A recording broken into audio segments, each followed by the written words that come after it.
Hi മക്കളെ, good morning. Distribution of power in Indian constitution, Indian ഭരണഘടനയിലെ അധികാര വിന്യാസം എന്ന പാഠമാണ് നമ്മൾ എടുത്തുകൊണ്ടിരിക്കുന്നത്. ഇതിൻ്റെ തേർഡ് പാർട്ടാണ് ഇന്ന് അപ്ലോഡ് ആവുന്നത്. 1-2 ഭാഗങ്ങൾ എല്ലാവരും കണ്ടിട്ടുണ്ടാവുമെന്ന് വിചാരിക്കുന്നു. കാണാത്തവരാണെങ്കിൽ ഡിസ്ക്രിപ്ഷനിൽ ലിങ്ക് കൊടുത്തിട്ടുണ്ട്, ക്ലാസ് കാണാം കേട്ടോ. അതുപോലെ നമ്മുടെ 1-ാമത്തെയും 2-ാമത്തെയും പാഠവും അപ്ലോഡ് ചെയ്തിട്ടുണ്ട്. അപ്പോൾ ക്ലാസ്സൊക്കെ കാണാൻ നോട്ട്സും ഉണ്ട്.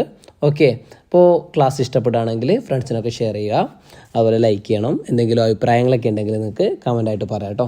ഓക്കെ, അപ്പോൾ നമുക്ക് അധികം സമയം കളയണ്ട, നമുക്ക് നേരെ പാഠത്തിലേക്ക് പോവാം. അപ്പോൾ എല്ലാവരും ശ്രദ്ധിച്ചിരിക്കും കേട്ടോ. യെസ്, അപ്പോൾ നമ്മൾ ആദ്യം പറയുന്ന ലെജിസ്ലേച്ചറാണ് നിയമനിർമ്മാണ സഭ. നോക്കുക, the legislative body of India is called parliament. ഇന്ത്യയുടെ നിയമനിർമ്മാണ സഭ എന്ത് പേരിലാണ് അറിയപ്പെടുന്നത്? പാർലമെൻറ്റ് എന്നാണ് അറിയപ്പെടുക. ഓക്കെ, ഇന്ത്യയുടെ നിയമനിർമ്മാണ സഭയുടെ പേരെന്താണ്? പാർലമെൻറ്റ് എന്നാണ്. Okay, then the primary responsibility of the parliament is to make laws for the country. അതായത് രാജ്യത്തിനാവശ്യമായ നിയമങ്ങൾ നിർമ്മിക്കുക എന്നതാണ് പാർലമെൻറ്റിൻ്റെ ഏറ്റവും ആദ്യത്തെ അല്ലെങ്കിൽ പ്രാഥമികമായ ധർമ്മം എന്ന് പറയുന്നത്. എന്താണ്? രാജ്യത്തിനാവശ്യമായ നിയമങ്ങൾ നിർമ്മിക്കുക. The primary responsibility of the parliament is to make laws for the country. Next, legislation is made to anticipate the various aspirations of the people to meet the changes over time and to achieve new goals. അതായത് ഓരോ കാലങ്ങൾ ഇത് കഴിയും തോറും കാലാനുസൃതമായ പരിവർത്തനങ്ങൾ ഉണ്ടാവണം. അതുപോലെ ജനങ്ങളുടെ ഓരോ താല്പര്യങ്ങളുണ്ടാവും. അപ്പോൾ ഇത്തരത്തിലുള്ള താല്പര്യങ്ങളെയും കാലാനുസൃതമായ പരിവർത്തനങ്ങളെയൊക്കെ സാധ്യമാക്കുന്നതിന് വേണ്ടിയിട്ടും പുതിയ പുതിയ ലക്ഷ്യങ്ങളൊക്കെ സാക്ഷാത്കരിക്കുന്നതിനും വേണ്ടിയിട്ട് സർക്കാർ അല്ലെങ്കിൽ നിയമങ്ങൾ നിർമ്മിക്കാറുണ്ട്. ഓക്കെ, അതാണ് നമ്മൾ പറഞ്ഞത്. അപ്പോൾ പ്രധാന ചുമതല എന്നത്, ലെജിസ്ലേച്ചറിൻ്റെ പ്രധാന ചുമതല എന്നത് എന്താണ്? രാജ്യത്തിന് വേണ്ടിയിട്ട് രാജ്യത്തിന് ആവശ്യമായ നിയമങ്ങൾ നിർമ്മിക്കുക എന്നതാണ്. ഓക്കെ, ദെൻ നെക്സ്റ്റ് പാരഗ്രാഫ് നോക്കുക. The Parliament of India is a bicameral legislature consisting of 2 houses, namely the Lok Sabha and the Rajya Sabha. നമ്മൾ ഓൾറെഡി ഒരേ പ്രാവശ്യം പറഞ്ഞ കാര്യം തന്നെയാണ്, മുന്നത്തെ ക്ലാസ്സിലൊക്കെ നമ്മൾ പഠിച്ചിട്ടുമുണ്ട്. അപ്പോൾ അതുപോലെ ലോക്സഭ, രാജ്യസഭ എന്നീ 2 സഭകൾ ഇന്ത്യയുടെ പാർലമെൻറ്റിനുണ്ട്. ഇതിന് നമ്മളെന്ത് പറയുക? ബൈക്യാമറൽ ലെജിസ്ലേച്ചർ എന്നാ പറയുക. മലയാളത്തിലോ ദ്വിമണ്ഡല നിയമനിർമ്മാണ സഭ എന്ന് പറയും. എന്താണ് പറയുക? ദ്വിമണ്ഡല നിയമനിർമ്മാണ സഭ എന്നാണ് പറയുക. Okay, then countries of A large size and diversity usually have bicameral legislature. It is helpful in representing the diversity of the country. പിന്നെ നെക്സ്റ്റ് അവിടെ പറയുന്നത്, അത് നല്ല വലിപ്പവും വൈവിധ്യമുള്ള രാജ്യങ്ങൾക്ക് സാധാരണയായിട്ട് എന്തുണ്ടാവും? അവയുടെ ദേശീയ നിയമനിർമ്മാണത്തിൽ 2 സഭകൾ സ്ഥാപിക്കാറുണ്ട്. അതിൽ 2 സഭകൾ ഉണ്ടാവും. എന്തിനു വേണ്ടിയിട്ടാണ്? രാജ്യത്തെ ജനങ്ങളെയും പ്രദേശങ്ങളെയൊക്കെ പ്രദാനം ചെയ്യുന്നതിന് ഇത് കുറച്ചും കൂടി ഹെൽപ്ഫുൾ ആവുന്നത് വേണ്ടിയിട്ടാണ്. Okay, in addition bicameral legislature plays an important role in enabling democratic discussions and debates. അതുകൂടാതെ നമുക്ക് പറയാം എന്താണ്? ജനാധിപത്യപരമായ ചർച്ചകളും സംവാദങ്ങളൊക്കെ സാധ്യമാകുന്നതിന് ഈ ബൈക്യാമറൽ ലെജിസ്ലേഷൻ അഥവാ ദ്വിമണ്ഡല നിയമനിർമ്മാണ സഭകൾ പ്രധാനമായിട്ട് പങ്കുവഹിക്കുന്നുണ്ട്. അഥവാ 2 സഭകൾ ഉണ്ടാകുമ്പോൾ അഭിപ്രായങ്ങൾ കുറച്ചുകൂടി ജനാധിപത്യപരമാകുന്നുള്ളത് കൊണ്ടാണ്. ഓക്കെ, ദെൻ നെക്സ്റ്റ് എന്താണ് നോക്കുക? State legislature are responsible to make laws in the states. അതുപോലെ തന്നെ സംസ്ഥാനങ്ങളിലെ നിയമനിർമ്മാണം നടത്തുന്നത് സംസ്ഥാന നിയമനിർമ്മാണ സഭകളാണ്. ഓക്കെ, ഇത്രയും കാര്യങ്ങളാണ് നമ്മളിവിടെ ഈ പാരഗ്രാഫിൽ പറയുന്നത്. Okay, then functions of the legislature ആണ്, അതായത് നിയമനിർമ്മാണ സഭയുടെ ചുമതലകളാണ് നമ്മൾ നോക്കുന്നത്. The main functions of parliament. First എന്താണ്? Law making. മെയിൻ ഫങ്ഷൻ എന്താണ്? നമ്മൾ ആദ്യം തന്നെ പറഞ്ഞിട്ട് ലോ മേക്കിംഗ് ആണ്, നിയമനിർമ്മാണം. Next, act as a custodian of the public treasury. പൊതുഖജനാവിൻ്റെ സംരക്ഷകനായിട്ട് പ്രവർത്തിക്കുക. Next, participate in the presidential and vice presidential elections. അതായത് രാഷ്ട്രപതി, ഉപരാഷ്ട്രപതി തിരഞ്ഞെടുപ്പുകളിൽ പങ്കാളികളാവുക. ദെൻ ടു കൺട്രോൾ ദ എക്സിക്യൂട്ടീവിനെ നിയന്ത്രിക്കുക. Then act as judicial authority impeachment. അതായത് ഇംപീച്ച്മെൻറ്റ് നടപടിക്രമങ്ങളിൽ ജുഡീഷ്യൽ അധികാരിയായിട്ട് പ്രവർത്തിക്കുക. Then the last point, consider and give assent to constitutional amendment. ഭരണഘടനാ ഭേദഗതി പരിഗണിക്കലും അംഗീകരിക്കലും. ഈ 6 നമുക്കിവിടെ പഠിക്കാനല്ലേ. You have familiarized with the main function of the parliament haven't you എന്ന് ചോദിക്കുന്നുണ്ട് അല്ലേ. പാർലമെൻറ്റിലെ പ്രധാന ചുമതലകൾ പരിചയപ്പെട്ടല്ലോ. ഇതാണ് നമ്മൾ പറഞ്ഞതാണ് പാർലമെൻറ്റിലെ പ്രധാന ചുമതലകൾ. And then let's examine the main features of the two houses of parliament, the Lok Sabha and the Rajya Sabha. അപ്പോൾ ഇനി നമ്മളെന്താണ് പാർലമെൻറ്റിലെ രണ്ട് സഭകളായ ലോകസഭയുടെയും രാജ്യസഭയുടെയും പ്രധാന സവിശേഷതകളാണ് ഇന്ന് നമുക്ക് പരിശോധിക്കേണ്ടത്. Okay, Lok Sabha. The Lok Sabha is the lower house of the parliament. പാർലമെൻറ്റിൻ്റെ അധോമണ്ഡലമാണ് Lok Sabha. Okay, then the members of the Lok Sabha are elected directly by the people on a majority system. അതായത് ഭൂരിപക്ഷ സമ്പ്രദായ പ്രകാരം ജനങ്ങൾ നേരിട്ടാണ് ലോകസഭാംഗങ്ങളെ തിരഞ്ഞെടുക്കുന്നത്. Then Indian citizens who have completed 25 years of age are eligible to contest in Lok Sabha elections. അതായത് എത്ര വയസ്സാവേണ്ടത്? 25 വയസ്സ് പൂർത്തിയായ ഇന്ത്യൻ പൗരന്മാർക്ക് ലോകസഭയിലേക്ക് മത്സരിക്കാൻ പറ്റും. ഓക്കെ, 25 വയസ്സായ പൗരന്മാർക്ക് ലോകസഭയിലേക്ക് മത്സരിക്കാനുള്ള യോഗ്യത ഉണ്ടാവും. Okay, then the term of the Lok Sabha is 5 years. The term of Lok Sabha is 5 years. അങ്ങനെ പറഞ്ഞാൽ എന്താ? ലോക്സഭയുടെ കാലാവധി 5 വർഷമാണ്. Then the maximum strength of the Lok Sabha is 550, but the present there are 543, 2023 കണക്ക് പ്രകാരം 543 members in the Lok Sabha. അതായത് നിലവിൽ 543 അംഗങ്ങളാണ്, തിരഞ്ഞെടുക്കപ്പെട്ട അംഗങ്ങളാണ് ലോകസഭയിലുള്ളത്. ലോകസഭയുടെ പരമാവധി അംഗബലം എന്ന് പറയുന്നത് 550 ആണ്, 550 ആണ്. Okay, the formation and existence of governments is possible on the basis of majority in Lok Sabha.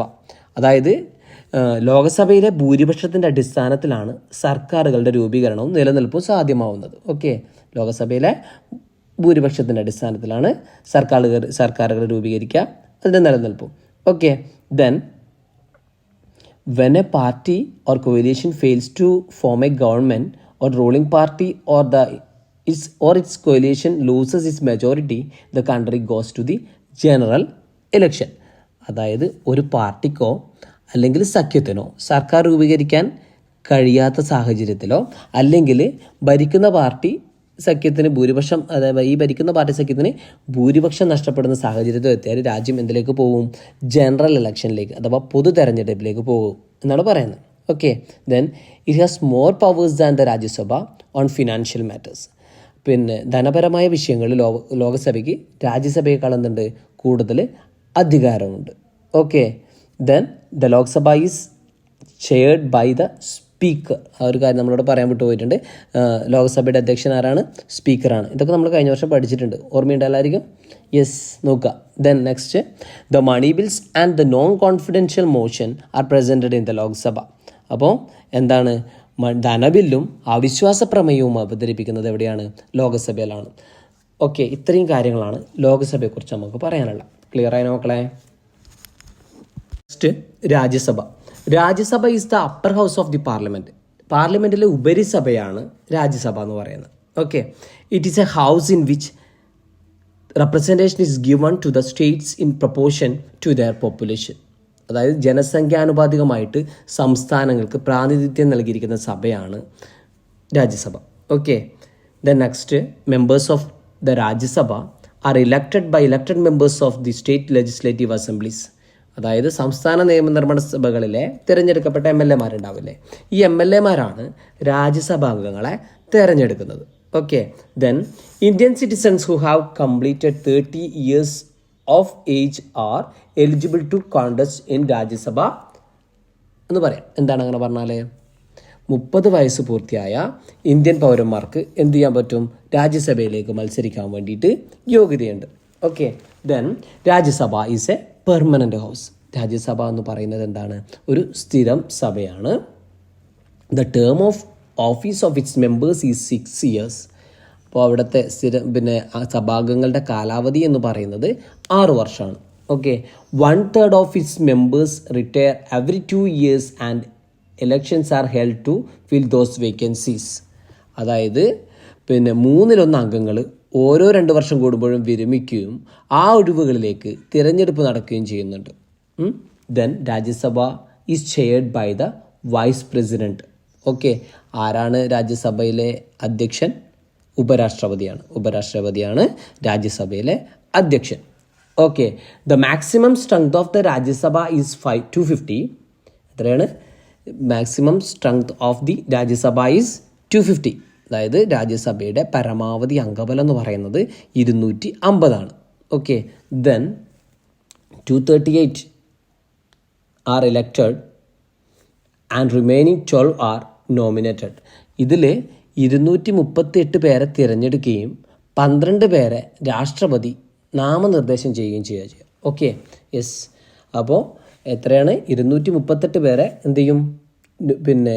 Elect ചെയ്യും. അതിൽ 12 പേര് രാഷ്ട്രപതി നാമനിർദ്ദേശം ചെയ്യുന്നു പറഞ്ഞു. Okay, then it is from the Rajya Sabha the proceedings to remove the vice president begins. The Rajya Sabha is vested with the power to mandate the parliament to create new all India services. Okay, നോക്കുക. അതുപോലെ തന്നെ ഉപരാഷ്ട്രപതിയെ നീക്കം ചെയ്യാനുള്ള നടപടിക്രമങ്ങൾ ആരംഭിക്കുന്നത് എവിടെ നിന്നാണ്? രാജ്യസഭയിൽ നിന്നാണ്. കൂടാതെ പുതിയ അഖിലേന്ത്യാ സർവീസ് സൃഷ്ടിക്കുന്നതിന് പാർലമെൻറ്റിനെ ചുമതലപ്പെടുത്താനുള്ള അധികാരം രാജ്യസഭയിൽ നിക്ഷിപ്തമാണ്.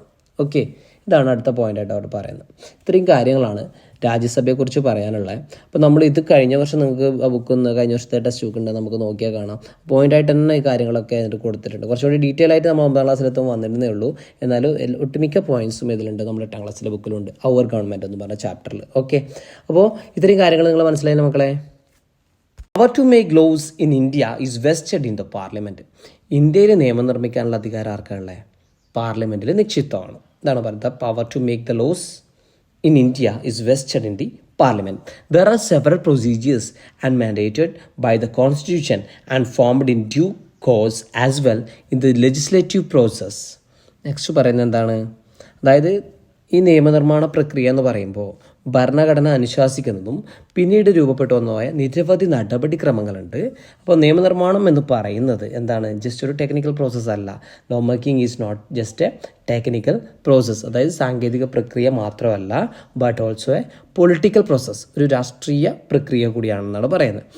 The laws are the government's response to public opinion from various concerns of the society. Okay, അതായത് സമൂഹത്തിൻ്റെ വിവിധ ഭാഗങ്ങളിൽ നിന്നുള്ള ജനങ്ങളുടെ അഭിപ്രായങ്ങളോട് സർക്കാരിൻ്റെ പ്രതികരണം കൂടിയാണെന്ത്? നിയമങ്ങൾ എന്ന് പറയുന്നത്. Okay, legislation is often enacted as A part of political parties fulfilment of elections promises and facilitate the process of administration. അതായത് രാഷ്ട്രീയ പാർട്ടികൾ തിരഞ്ഞെടുപ്പ് നടക്കുന്ന സമയത്ത് വാഗ്ദാനങ്ങൾ കൊടുക്കും. അപ്പോൾ ഈ രാഷ്ട്രീയ പാർട്ടികളുടെ തിരഞ്ഞെടുപ്പ് വാഗ്ദാനം പാലിക്കുന്നതിൻ്റെ ഭാഗമായിട്ടും അതുപോലെ തന്നെ പ്രക്രിയ അല്ലെങ്കിൽ ഭരണക്രമങ്ങൾ കുറച്ചും കൂടി സുഗമമാക്കുന്നതിനും എന്ത് നടത്താറുണ്ട്? ലോ മേക്കിംഗ്, നിയമനിർമ്മാണം നടത്താറുണ്ട്. Okay, then when the cabinet gives approval for legislation the draft of the law the bill is prepared by the officials under the supervision and instruction of the ministry concerned. അതായത് നിയമനിർമ്മാണത്തിന് മന്ത്രിസഭ അംഗീകാരം നൽകി കഴിഞ്ഞാൽ ഏത് ആണോ ആ ബന്ധപ്പെട്ട മന്ത്രാലയം അതിൻ്റെ മേൽനോട്ടത്തിൽ നിർദ്ദേശങ്ങളൊക്കെ അനുസരിച്ച് ഉദ്യോഗസ്ഥരാണ് നിയമത്തിൻ്റെ കരട് രൂപം, ഡ്രാഫ്റ്റ് രൂപമായ ബില്ല് തയ്യാറാക്കുന്നത്. ഓക്കെ, ഇതാണ് അവിടെ പറയുന്നത്. There are various types of bills in the legislative system. അപ്പം ഒരുപാട് തരത്തിലുള്ള ബില്ലുകളുണ്ട്. Bill presented by the ministers is called government bill. അതായത് മന്ത്രിമാർ അവതരിപ്പിക്കുന്ന ബില്ല് എന്ത് പേരിൽ അറിയപ്പെടുക? ഗവൺമെൻറ് ബില്ല് എന്നാണ് അറിയപ്പെടുക. Then bill presented by the ministers is called government bill, and while a bill introduced by a member of parliament who is not a minister is called private bill. അതായത് മന്ത്രി അല്ലാത്ത ഒരു parliament അംഗം അവതരിപ്പിക്കുന്ന ബില്ലാണ് എന്ത്? Private bill. Private bill എന്ന് പറഞ്ഞാൽ സ്വകാര്യ bill. Okay, besides bills specifically pertaining to the collection of funds for the public exchequer and to meet public expenditure are called money bills. അതായത് പൊതുഖജനാവിലേക്കുള്ള ധനസമാഹരണവും ചെലവഴിക്കലും സംബന്ധിച്ച ബില്ലുകളാണ് എന്ത് പേരിൽ അറിയപ്പെടുക? മണി ബിൽസ് എന്ന പേരിൽ അറിയപ്പെടുക. Okay, bill specifically pertaining to the collection of funds for the public exchequer and to meet public expenditure are called money bills. Money bills is initially presented in the Lok Sabha. Okay, അപ്പോൾ എന്താണ്? Money bills ആദ്യം അവതരിപ്പിക്കുന്നത് എവിടെയാണ്?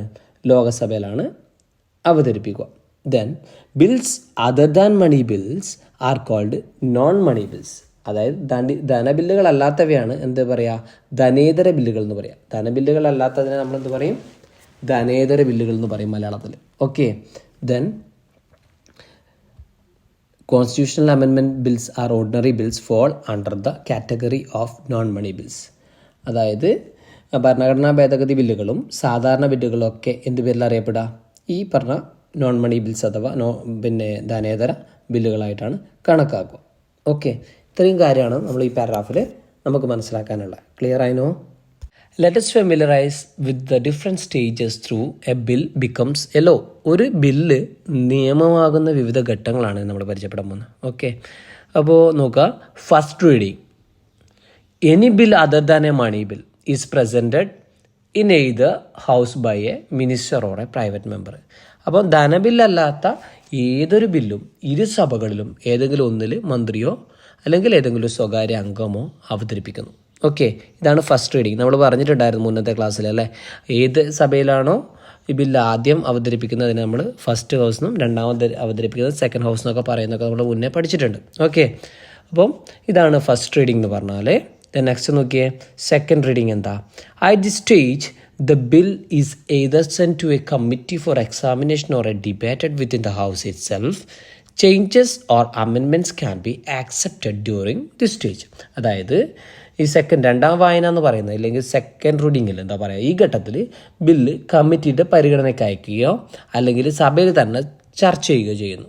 Okay, അതിനുശേഷം എന്ത് ചെയ്യും? Changes or amendments can be accepted during this stage. ഈ സമയത്ത് മാറ്റങ്ങളോ ഭേദഗതികളോ ഈ ഘട്ടത്തിൽ സ്വീകരിക്കാം. ഓക്കെ, ദെൻ തേർഡ് റീഡിങ് നോക്കുക. At the stage the house approves or rejects the bill. അതായത് മൂന്നാം വായന അഥവാ തേർഡ് റീഡിങ് പറയുന്നത് ബില്ല് സഭ ഒന്നെങ്കിൽ അംഗീകരിക്കുകയോ അല്ലെങ്കിൽ നിരസിക്കുകയോ ചെയ്യുന്നു.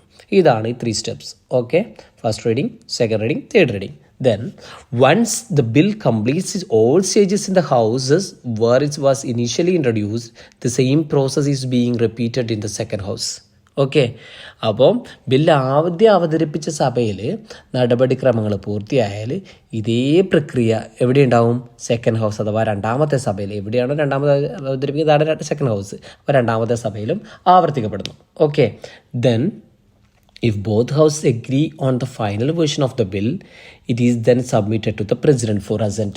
അപ്പോൾ ഇത് സഭകളും ഈ ബില്ലിനെ അംഗീകരിക്കുന്ന പക്ഷം ഇതെന്ത് ചെയ്യും? ഈ ബില്ല് രാഷ്ട്രപതിയുടെ അംഗീകാരത്തിന് വേണ്ടി സമർപ്പിക്കും. Okay, then once the president gives his or her assent, the bill officially becomes the law. അതായത് രാഷ്ട്രപതിയുടെ അംഗീകാരം ലഭിക്കുന്നതോടുകൂടി ഈ ബില്ല് എന്താവുന്നു? നിയമമാവുന്നു. ഇതാണ് ഒരു ബില്ല് നിയമമാകുന്നതിൻ്റെ വിവിധ ഘട്ടങ്ങൾ. ക്ലിയർ ആയില്ലേ മക്കളെ? കോൺസ്റ്റിറ്റ്യൂഷണൽ അമെൻമെൻറ്റ്, ഭരണഘടന ഭേദഗതി. A constitutional amendment is the making of corrections, omissions or addition to the constitution. അതായത് ഭരണഘടനാ ഭേദഗതി എന്ന് പറയുന്നത് ഭരണഘടനയിൽ കറക്ഷൻ, തിരുത്തലോ ഒമിഷൻ ഒഴിവാക്കലോ അല്ലെങ്കിൽ അഡീഷൻസ് കൂട്ടിച്ചേർക്കലുകളോ വരുത്തുന്നതിനെയാണ് നമ്മൾ പറയാം. ഓക്കെ, ഇതാണ് ഭരണഘടനാ ഭേദഗതിയിലെ കോൺസ്റ്റിറ്റ്യൂഷൻ അമെൻമെൻറ്റ് എന്ന് പറഞ്ഞാൽ പറയാം.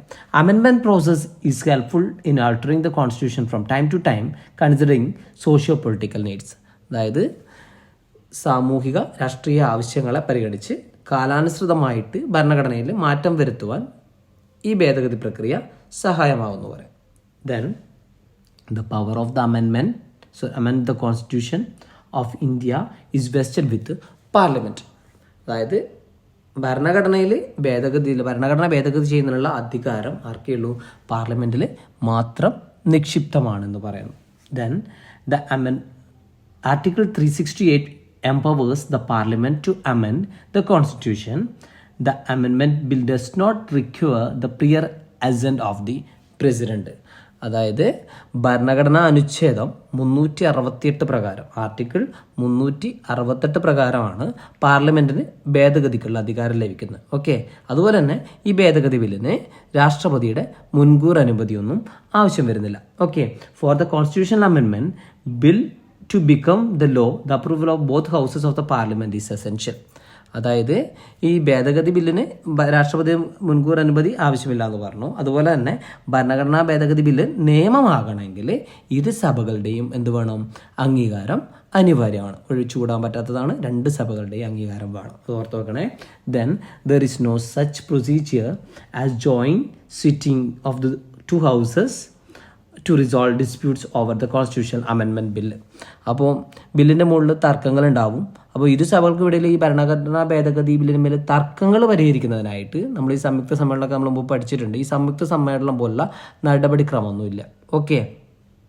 Then the judiciary has the power to nullify any constitutional amendment law if it is found to be contrary to the words or meaning of the constitution.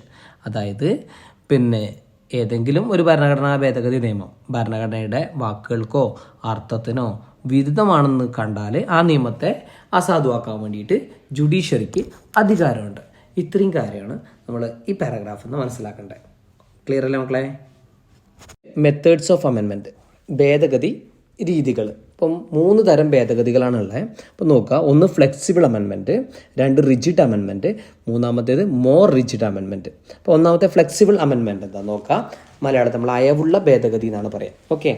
Certain provisions of the constitution of India can be amended by the parliament with simple majority through the procedures similar to ordinary legislation.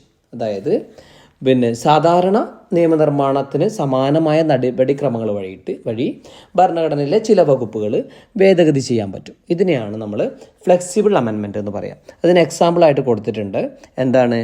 Name of the states, boundaries, citizenship. Okay. അപ്പം സംസ്ഥാനങ്ങളുടെ പേര്, അതിരുകൾ, പൗരത്വം തുടങ്ങിയവയാണ് ഇതിന് എക്സാമ്പിളായിട്ട് പറഞ്ഞിട്ടുള്ളത്. Okay. അടുത്തതോ റിജിഡ് അമെൻമെൻറ്റ്.